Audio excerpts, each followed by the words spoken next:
Esse módulo, ele é um módulo muito voltado assim, à experiência do usuário, né? Como que fica a experiência do usuário em relação a tudo que a gente vem falando até aqui. A ideia aqui é mostrar, entre diferentes temas, principalmente como é que funciona essa integração do link com sistemas terceiros.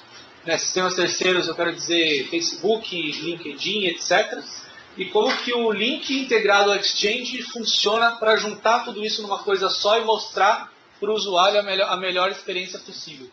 Então, essa apresentação é baseada basicamente em duas partes. Uma delas é a experiência do usuário em relação a essa modificação dessa arquitetura de catálogo de contatos, né? Onde a gente consegue juntar diferentes informações, mostrar de uma forma única, etc. E na perspectiva de infraestrutura, como é que isso funciona por trás das cenas, né? Então, na perspectiva do usuário, qual a ideia aqui?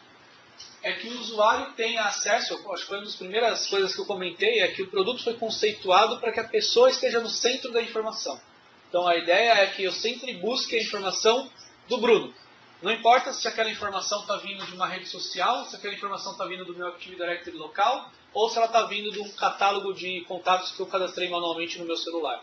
A ideia é que quando eu buscar uma informação para uma determinada pessoa, essas diferentes informações sejam consolidadas e mostradas para mim de uma maneira única, e não só no cliente link, mas também no celular, mas também no notebook e assim por diante.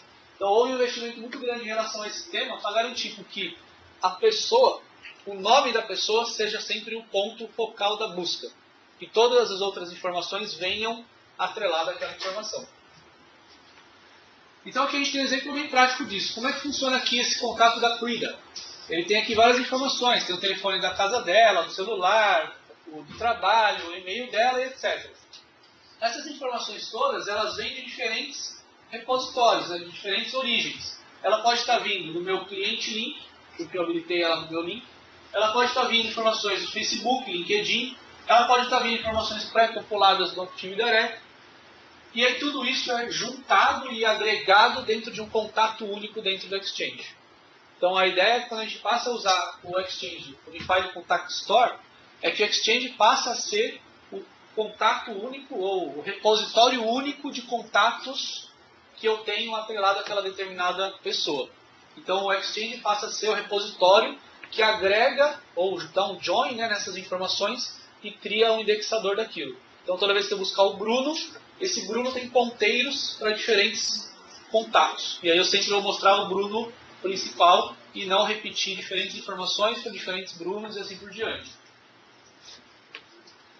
Isso a gente chama de agregação, né? Como é que funciona essa agregação? Primeiro ponto importante. O dado de origem ele não é modificado. Então isso quer dizer o seguinte, se o usuário que está lá no LinkedIn e eu atrelei esse contato do LinkedIn ao contato do meu AD, fiz um join dos dois, e essa informação está repetida, porque um está 5511 e o outro está só 11 e o telefone, eu não consigo alterar essa informação. Ele vai me mostrar duas vezes a mesma informação, de formas diferentes. Então, o intuito principal aqui é consolidar os contatos num contato único, mas eu nunca vou conseguir alterar a fonte de origem. Alguns pontos de matching, né? O que ele usa para fazer o matching automático desse contato. Principalmente, nessa ordem, inclusive, o e-mail. Então, se o e-mail for o mesmo nos dois contatos, ele faz o match. O display name, se o display name for igual, ele faz o matching também. E aí eu já tive problemas com isso, por exemplo. Sei lá, Bruno Silva e outro Bruno Silva, só que no meio tinha outros nomes, ele deu uma mesclada errada. E aí você, como usuário, pode ir lá e alterar, mas ponto de atenção. E o último ponto é o IM Manager, o Instant Messaging Address, né? Então, porque tem o e-mail do cara e tem o endereço de Instant Messaging, que não necessariamente é o mesmo. Eu posso ter, por exemplo, o e-mail corporativo, bruno@2s.com.br, e o Instant Messaging é brunostrozzi@hotmail.com. Então, tem essa diferença também. Então, ele usa esses três critérios principalmente para fazer o match.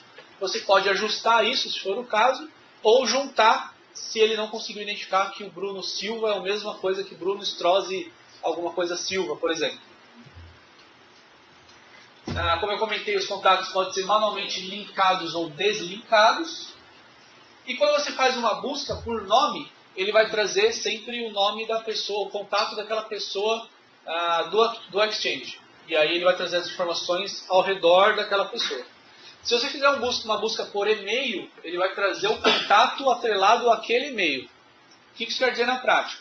Se eu buscar o e-mail Bruno, ele vai trazer o status de presença do Bruno corporativo do link. Ele vai mostrar lá que eu estou disponível, por exemplo. Se eu buscar, ao invés de buscar pelo nome, eu buscar brunostrozzi@hotmail.com, ele vai mostrar o status de presença do Bruno Strozzi do hotmail.com. Porque esse endereço é o meu endereço instant messaging do hotmail.com. Então, no contato, eu vou ter as duas informações. O meu e-mail corporativo, que é bruno@2s, meu instant messaging corporativo, que é bruno@2s, e meu instant messaging pessoal, live do Hotmail, do MSN, que é brunostrozzi@hotmail.com. Se eu buscar por nome, ele sempre vai trazer a informação do catálogo corporativo, a presença de status, né? Se eu buscar pelo e-mail da pessoa, ele vai trazer o status de presença atrelado àquele e-mail da pessoa.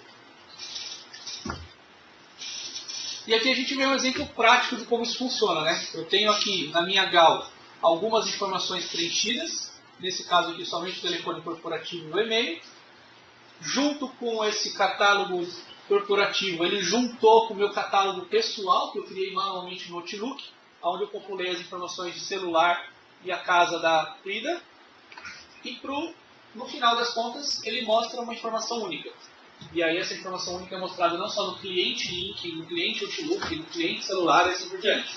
Então ele mescla tudo isso e mostra um contato único, nesse caso aqui da Frida. E aí é aquilo que eu comentei, né? Às vezes você vai ter cenários onde você quer falar com o Bruno, mas o contato Bruno, mas você não quer falar com o contato Bruno do corporativo. Você quer falar com o Bruno via MSN. Como a gente tem federação no link, como é que funciona isso na prática? Nesse caso eu tenho que buscar por brunostrozzi@hotmail.com para pegar o contato específico do Hotmail e começar a conversar com ele no Hotmail, mesmo utilizando o cliente link. Agora, se eu quiser buscar só por nome, ele vai trazer o status de presença do Bruno corporativo. Então, só também tomar cuidado com esses cenários, principalmente empresas que têm federação habilitada e usam, né, o link como plataforma de cliente, mesmo para aqueles que eles estejam federando. Então, é um cenário um pouco interessante para tomar um pouco de cuidado. A ideia é que a experiência do contato único seja a mesma, independente da plataforma que você está utilizando, seja no WA, seja no cliente link. Inclusive a foto, a gente está falando bastante aqui de informações do contato, mas isso inclui também a foto. Então, se o cara populou uma foto no LinkedIn ou no Facebook, ele consegue agregar essa foto no meu catálogo pessoal também, no meu catálogo corporativo também, e aí quando eu for mandar um e-mail para a Frida, mesmo que ela não tenha populado a foto dela no ambiente corporativo, ele consegue buscar isso no Facebook, por exemplo. E, como aqui já teve contato com o link, além de ter todas essas informações, né, do contato, da foto, etc., no link a gente consegue agregar informações pré-populadas no Active Directory. Dentre elas, as informações organizacionais, do tipo quem é o gerente da Frida, quem compartilha o mesmo gerente que ela e quem se reporta diretamente a ela. Essas informações são aquelas informações que estão pré-populadas no Active Directory, assim como os grupos que ela faz parte, assim por diante. Então essas funcionalidades eu continuo tendo, né, eu não perco, além de adicionar outras informações agregadas de diferentes diretórios, né, de diferentes fontes. Além disso, tem também essa funcionalidade nova aqui, para quem já usa o Outlook 2010, de você poder integrar o seu cliente do Outlook a redes sociais, permitindo com que você tenha, por exemplo, um histórico de tudo que essa pessoa disse ou escreveu nas redes sociais. Então esse também é um passo importante para garantir que antes que você fale com aquela pessoa, além de você ter todas as informações sobre ela em relação a contatos e a foto dela, você, por exemplo, saber que ela, sei lá, o time dela perdeu no domingo anterior e ela está brava, então você não vai tocar nesse assunto com ela. Mais ou menos isso. Então a ideia de fazer essa agregação de funcionalidade com redes sociais é também permitir, principalmente empresas multinacionais, né, onde você tem contato com pessoas do mundo todo, você não soltar nenhuma piadinha infame ou de repente conversa com a pessoa há muito tempo, mas nunca viu o rosto dela, coisa do tipo. E também funcionalidade nova em relação à foto. Como a gente viu aqui, ele consegue buscar fotos de redes sociais, mas também tem a foto corporativa, cujo qual o administrador consegue setar essa foto para que ela seja pré-populada para todos os usuários corporativos. O grande benefício aqui, né, a grande melhoria trazida nessa nova versão é que a gente consegue salvar fotos em HD. O grande objetivo disso é permitir, principalmente, a experiência de usuários que estejam fazendo videoconferência, muito mais do que na troca de e-mail, onde você vê a foto pequena. Isso porque quando a gente está fazendo uma videoconferência e a pessoa não tem uma câmera HD ou uma câmera habilitada, a foto dela é mostrada. E aí, se eu expando isso em tela cheia, a foto que é de 24K, se eu não me engano, hoje é possível salvar no Team Director, quando isso se expande para uma foto gigante, o rosto da pessoa fica totalmente distorcido. Não fica mais no AD e passa a ficar dentro do Exchange. E aí, por isso, é um requisito que você tenha Exchange 2013 para ter uma foto de qualidade HD. Aqui é o exemplo que eu comentei, né? O Nuno aqui bonitão, e o Peter também, ele está sem imagem, sem vídeo habilitado.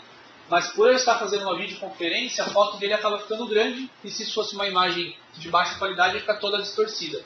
Então o principal objetivo dessa foto de qualidade HD é permitir que a experiência do usuário, numa audioconferência onde eu não habilitei o vídeo, ele consiga ver a foto da pessoa com uma qualidade melhor. Como é que funciona isso por trás das cenas, né? A arquitetura desse treco todo, como eu comentei.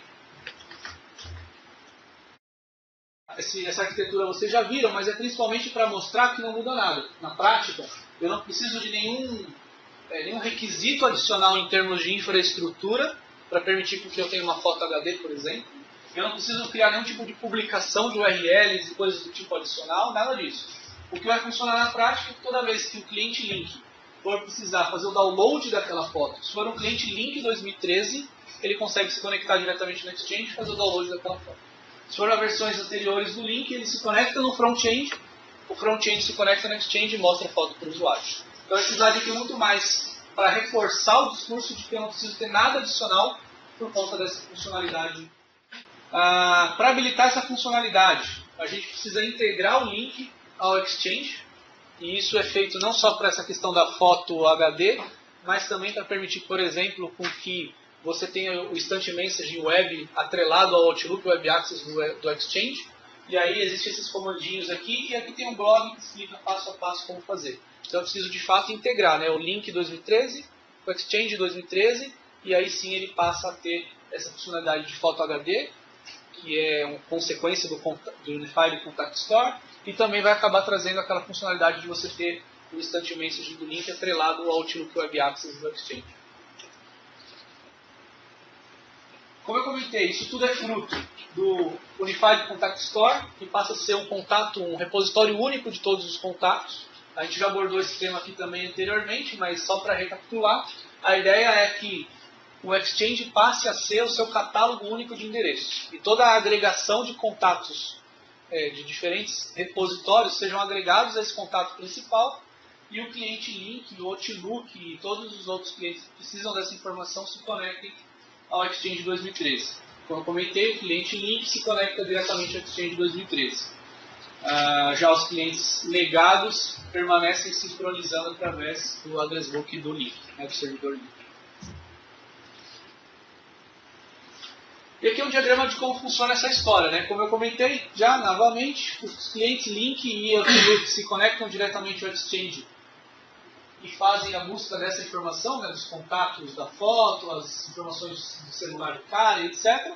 Mas a lista de contatos para os usuários que estão usando dispositivos legados, como o Link 2010, celulares com cliente Link 2010, etc., continua ainda passando pelo link server, para depois o link server buscar essa informação no Exchange e voltar isso para eles. E aqui é como fica o resultado final. A gente tem um contato aqui com diferentes informações de diferentes origens, né? Nesse caso aqui do Facebook, do próprio Outlook e do SharePoint. Então ele agrega tudo isso num contato único e mostra para o usuário. Para redes federadas, né? Seja ele uma rede federada pública ou privada, né? Uma empresa que você tem a federação, funciona exatamente da mesma forma.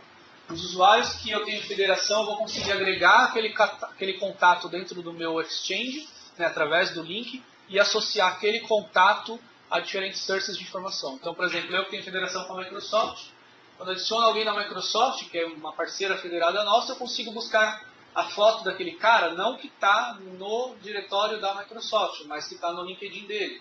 as informações de celular que está populada no Facebook dele e assim por diante. Então, da mesma forma que eu consigo agregar contatos pessoais corporativos, eu também consigo agregar informações de contatos federados, seja corporativos, seja de pública IM, né, de estatística de público.